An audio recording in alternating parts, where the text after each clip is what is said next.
मैं अगले वक्ता के रूप में बार एसोसिएशन की तरफ से श्रीमती कल्पना शर्मा यहाँ पर उपस्थित हैं। मैं उनसे गुजारिश करूँगा कि वो पधारें और अपना विचार व्यक्त करें। श्रीमती कल्पना शर्मा। संभालिए। आज हम सब एक ज्वलंत समस्या से जूझ रहे हैं, चाहे हम एडवोकेट हों, सब अपने अपने परिवार में हैं और हर परिवार का व्यक्ति किसी न किसी तरीके से राज्य सरकार में और केंद्रीय सरकार में जुड़ा हुआ है। ये हम सबकी एक ज्वलंत समस्या है और इस समस्या पर जिस तरीके से ये आंदोलन किया जा रहा है, निश्चित रूप से आंदोलनकर्ताओं को लिए साधुवाद है। बहुत बढ़िया आपका प्रयास है और छुटपुट स्तर पर भी ये प्रयास किए जा रहे हैं।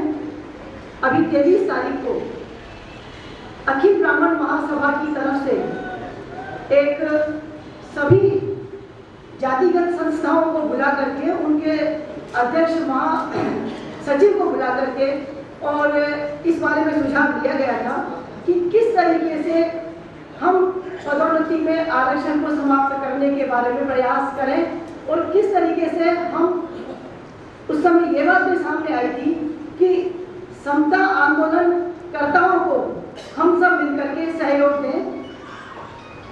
सबने पुरजोर रूप से इस बारे में अपना विश्वास जताया था कि हम सब एक हैं और ये किसी एक व्यक्ति की समस्या नहीं है, ये सब व्यक्तियों की, हम सवर्णों की सबकी समस्या है। श्री अशोक सिंह महेश्वरी उपस्थित हैं। मेरी उनसे गुजारिश रहेगी कि वो पधारें और अपना संबोधन प्रस्तुत करें। पैसा अशोक जी महेश्वरी। समिति के इस कार्यक्रम में मंच पे विराजमान सभी अतिथिगण, विभिन्न संस्थाओं से पधारे हुए पदाधिकारीगण, अधिकारीगण और इस आंदोलन को अंजाम देने वाले आप सभी जो एकजुट होकर इस आंदोलन को अंजाम दे रहे हैं।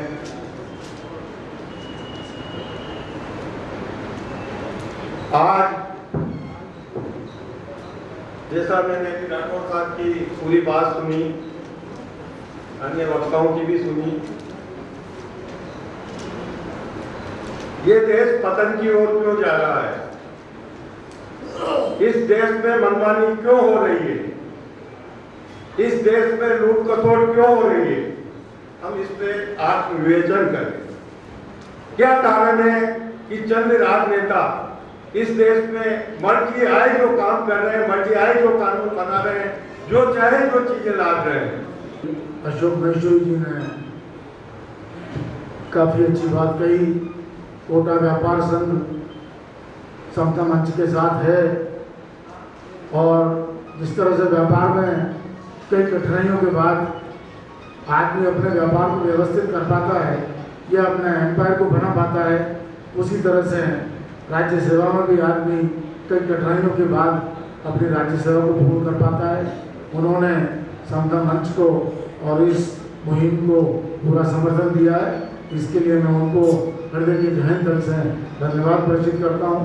अगले वक्ता के रूप में मैं आमंत्रित कर रहा हूँ श्री फूलचंद जी सैनी जो रिटायर्ड RS हैं, श्री फूलचंद जी सैनी जो रिटायर्ड RS हैं, वो मंच पर पधारें और अपना उद्बोधन प्रस्तुत करें। सभी मंचस्थ अधिकारीगण, पदाधिकारीगण, प्यारे भाई और बहनों, आज हम यहाँ बैठ करके, यहाँ सुन करके जिस समता आंदोलन की हामी भर रहे हैं और सभी जो प्रबुद्ध नागरिक, व्यापारीगण, सभी समाजों के लोग, पदाधिकारीगण आकर के इस बात में सहमत हो रहे हैं कि अपना देश आज किस स्थिति में जा रहा है और उस स्थिति के लिए कौन जिम्मेदार है। एक वोट और नेता, ये दोनों की एक तरह से कुंडली मार करके भारत सरकार के और राजस्थान सरकार के और बैठे हुए हैं और कुंडली मार करके ये कहना चाह रहे हैं कि ये जो जनता है ये कुछ नहीं है, हम हैं, सब कुछ है। अभी यहाँ के जो काजी साहब हैं वो कह रहे थे कि ये जो डेमोक्रेसी है for the leader, of the leader and by the leader. लेकिन इसकी एक बात से मैं सहमत नहीं हूँ कि by the leader. By the leader करने का यह है कि सब कुछ वही है, लेकिन वास्तविक सत्ता अपनी जनता के हाथ में है। अगर वास्तविक सत्ता अपनी जनता ने ये देख ली कि मेरे वोट का क्या मूल्य है, तो जिसमें समता आंदोलन आगे से आगे बढ़ता जा रहा है और बढ़ेगा, ऐसा विश्वास है। इसमें आज जो आरक्षण, पदोन्नति में आरक्षण है, उसमें आरक्षण की वजह से मैं एक उदाहरण दूं, मेरे साथ जो थोड़ा सा मेरी बात को अन्यथा न लेते हुए समय का ध्यान रखें। अगले वक्ता के रूप में मैं आमंत्रित कर रहा हूँ भारत खाद्य व्यापार महासंघ के अध्यक्ष भाई जितेंद्र जी जैन को। भारत खाद्य व्यापार महासंघ के अध्यक्ष भाई जितेंद्र जी जैन मंच पर पधारें और पर पधारे हुए कोटा शहर के समस्त प्रबुद्ध जन, मैं बिना किसी भूमिका के, क्योंकि समस्या क्या है, आंदोलन करने की आवश्यकता क्यों पड़ रही है, इस मंच पर बैठे हुए समस्त पदाधिकारी और हाल में विराजे हुए समस्त प्रबुद्ध जन इसके बारे में पूरी तरह परिचित हैं। मैं बिना किसी भूमिका के, इस बैठक को विचार गोष्ठी का नाम दिया गया है, लेकिन मैं सम्मानित मंच से रिक्वेस्ट करना चाहूंगा कि ये विचार तो बहुत हो चुके, विचारों के बारे में हर आदमी मन से तैयार है। अब आवश्यकता है कार्य योजना बनाने की, प्रयास करने की और कार्य योजना को एक दिशा देने की। अब डिफेंस से काम चलने वाला नहीं है, हमें आक्रामक होकर कार्य करना पड़ेगा। और उन्होंने ये भी कहा कि निश्चित रूप से समता आंदोलन समिति को या समता मंच को ये भी सोचना पड़ेगा कि आने वाले चुनावों में हम अपने प्रत्याशी खड़े करें। अगले वक्ता के रूप में ग्रैंड मर्चेंट एसोसिएशन के अध्यक्ष श्री अशोक जी शर्मा हमारे बीच मौजूद हैं। मैं उनसे गुजारिश करूँगा कि अशोक जी शर्मा बताएं और अपना संबोधन प्रस्तुत करें। अशोक जी शर्मा जी, सम्मानीय मंच, पधारे हुए सभी महानुभाव, सम्मानीय बंधुओं, 1947 में देश आजाद हो गया था और हम स्वतंत्र हो गए थे। हमें आजादी मिली थी, लेकिन किसी खुरापाती दिमाग की वजह से संविधान में इस तरह की व्यवस्था की गई और ये एक कोड, एक गंदा कानून हमारे ऊपर लागू किया गया जिसने हिंदुस्तान की वर्ण व्यवस्था को प्रभावित करा। मेरा आप लोगों से यही निवेदन है कि आज इस मंच के माध्यम से आज यहाँ पर हम एक तकलीफ यह मन में लेके जाए कि जब भी कभी आरक्षण की चिंगारी, आरक्षण की बात अगर होती है तो हम तन मन धन पूरी ताकत के साथ इसमें कामयाब होने के लिए पूरा प्रयास करें। दोस्तों, जब तक हम हमारी ताकत नहीं दिखाएंगे, जब तक हम एकत्रित नहीं होंगे, जब तक हमारा एक बहुत बड़ा संगठन, एक बहुत बड़ा हजूम नहीं होगा, हम कामयाब नहीं होंगे। मंच पर आकर तो कई वक्त है, मेरा आपको निवेदन है, आप विश्वास रखिए, आप लोग बाबा साहब मंडी के व्यापारियों से अगर लाखों में कहोगे तो अशोक शर्मा लाखों में देगा। मैं आज वादा करके रहता हूँ,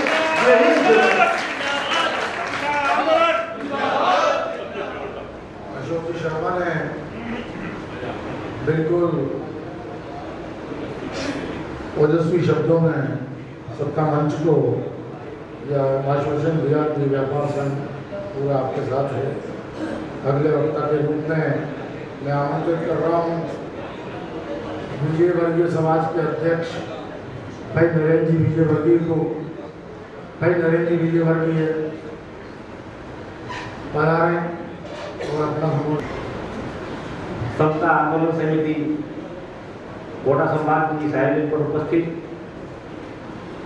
सम्मानित मंच, अति सम्मानित विशिष्ट जन, और मेरे साथियों,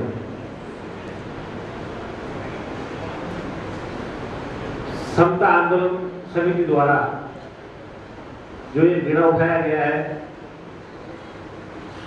इस आंदोलन के प्रणेता आदरणीय भाई नारायण शर्मा साहब को मैं बहुत बहुत हार्दिक बधाई देता हूँ, कोटा में उनका बहुत बहुत हार्दिक स्वागत करता हूँ।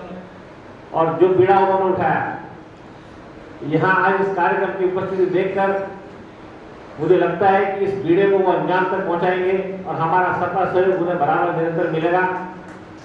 मैं विजयवती समाज कोटा की ओर से आपको बहुत बहुत विश्वास दिलाना चाहता हूँ। आप जिस तरह का आदेश और निर्देश हमें प्रदान करेंगे, इस आंदोलन में पूरे तन मन धन से हम आपका सहयोग करेंगे। मेरा एक आग्रह आपसे है कि ये लड़ाई हमें लंबी लड़नी पड़ेगी। हम इस लड़ाई को इतना आसान नहीं समझें, और मेरा मानना है कि हमें इस लड़ाई को 3 मोर्चों पर लड़ना पड़ेगा। श्री विजय जी के संबोधन के बाद मैं अगले वक्ता के रूप में आमंत्रित कर रहा हूँ